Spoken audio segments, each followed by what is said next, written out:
Hello, welcome to this introductory video on getting familiar with SketchUp. So for those of you that have not used SketchUp before, there's a few basic things that I'd like to go over in order to get you familiar with working in the 3D world. If you've never used any 3D software, it can be a little unusual and disorienting for people just starting out. So before we get into some of the details, why don't we just take a look at the interface. So starting up at the top, when you open up a SketchUp project, you will have the title of the project up here, and currently, since we just opened it up for the first time, it's not titled, so we might want to give it a name by saving it. This also tells you which version of SketchUp you happen to be running.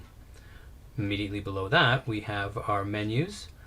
Typical to just about every other piece of software. Some of them are a lot more unusual or particular to this software, and we'll get into the details about some of those a little bit later on.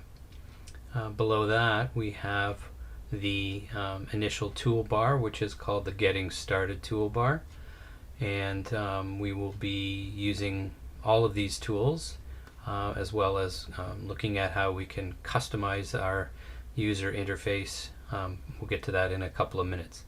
Over here on the right hand side, we have the default tray, and in the default tray we have a lot of palettes that we can expand depending on what operation or thing it is that we're trying to do in the software at any given time.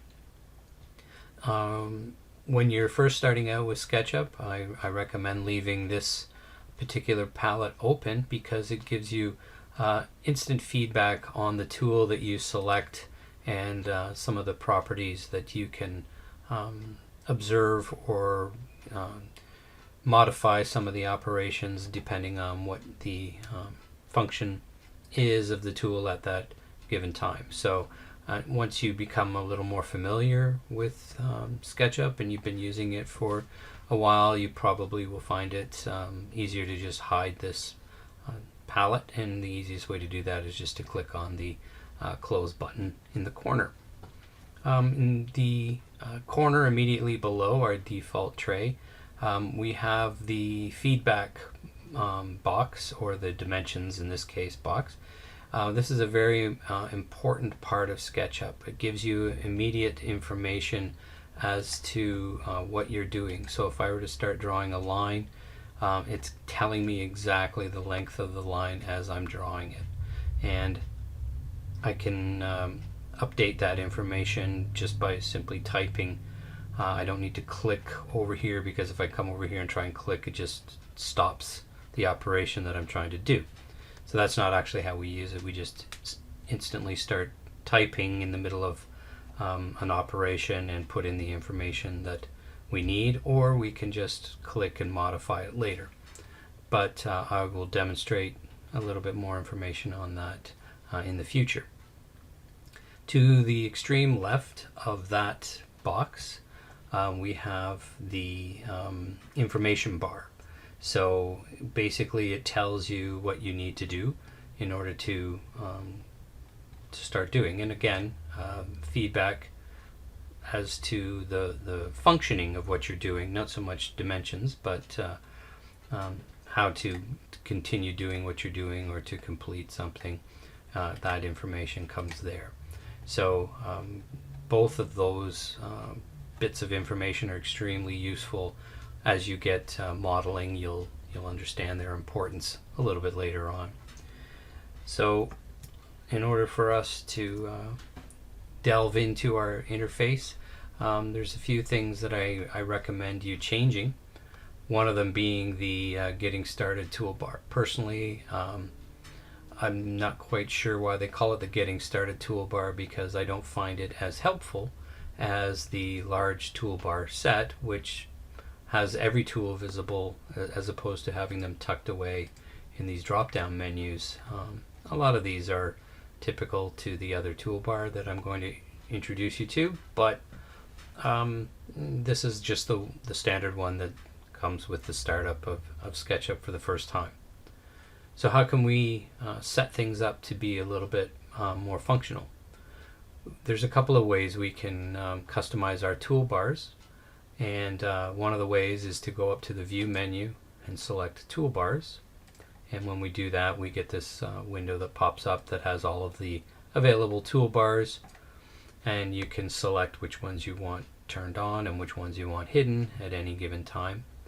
And in this case, as I said, I'm going to close the Getting Started toolbar, but the one right below it, the large tool set, in my opinion, is a far more useful toolbar to have open, because all of the tools are instantly visible and I don't have to go digging and try to remember where was that tool hidden.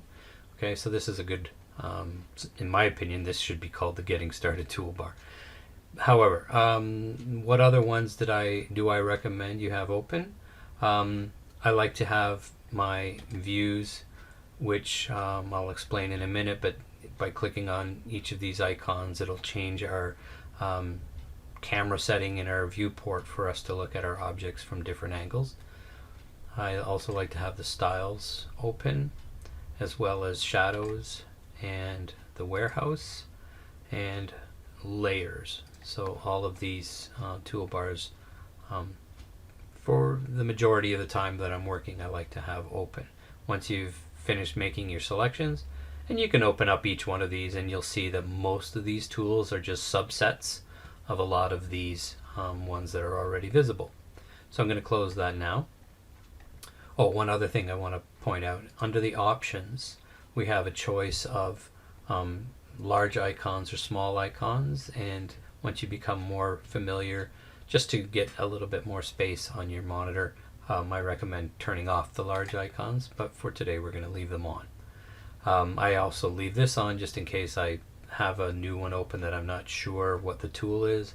If I hover over it, it'll tell you what that tool is. Okay, so we can close that up now. Now you'll notice that the layers toolbar was floating below the other layer of toolbars, and it's obviously eating a lot of space by having it below it like that. So I don't need all of this dead space. So if I ever want to move a toolbar or rearrange these toolbars, all I need to do is click on the little dots. As you can see, these toolbars all have these series of dots on either the upper edge or the left-hand edge. And when it's floating like this, all I do is click on the title bar and then drag it up into an empty space, and then I can dock the toolbar up there. So these are the recommended toolbars that I use, and I find that 95% of what I need to do at any given time I can now see easily without having to go through menus or flyouts or things of that nature. So so these are the all of our, I'll call them everyday tools over here in this large tool set. The warehouse toolbar we're not going to get into in this lesson, but I'll be demonstrating how to go and find models that other people have already made that are perfectly free and usable. And I often recommend that before you start trying to model something from scratch, have a quick look on the 3D warehouse, and you will probably find several dozen versions of something similar to what you want to model, saving you a lot of time. And as I mentioned, they're free, so there's no kind of copyright issues or anything like that. People create these objects and upload them for other people to use. It's a sharing community. So as I said, we'll get into that in a future discussion. The little houses here, as I mentioned briefly when I opened this up, this allows us to see our scene from different angles. And if I were to just quickly draw something, I can demonstrate in a little bit better fashion. So if I click on the first one, this is the isometric mode, and it sets it up similar to the view we started with, but on a slightly more elevated angle. And as you can see, each one of them is labeled So if I want a top view, I can click on these, or a front view, right, back, and left, as the names imply. Okay, so this is a quick and easy way to get to a new view of our model, because sometimes when we're looking at things, they're not exactly where we need them to be. So that's the basic functioning of our user interface, and that pretty much wraps up what I wanted to cover for that. And in a future one, we'll be discussing some of these tools in a lot more detail. So thanks for watching.